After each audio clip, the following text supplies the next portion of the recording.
তারিখ ঘোষণা করতে হবে, এই ছিল আমাদের দাবি।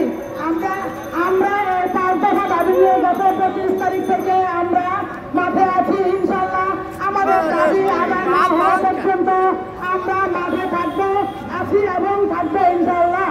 আমাদের শিক্ষানবিশদের আমরা যারা আছি, আমরা পরীক্ষা দিয়ে আসতে এখানে আসছি শুধু একটা স্বীকৃতির কারণে। একটা বংশ পরিচয় আমাদের, কি বংশ পরিচয় সেটা হচ্ছে বার কাউন্সিলের আমাদের একটা তালিকাভুক্তি লাগবে, সেই পরীক্ষা দিতে হবে। সুতরাং আমাদের কোনো বেতন দেন না সরকার। আমরা 2-4-150 টাকা যা দেয় এটা দিয়ে আমাদের ভাড়াও চলে না, এটা আমরা খাবো কি, আমাদের সংসার চলছে কি?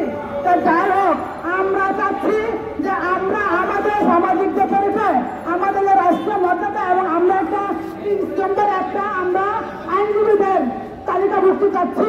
এই তালিকাভুক্তি শুধুমাত্র এনসিপি এবং ভাইবার মাধ্যমে করতে হবে এবং এই দাবি আদায় না হওয়া পর্যন্ত আমরা মাঠে আছি, ইনশাল্লাহ থাকবো।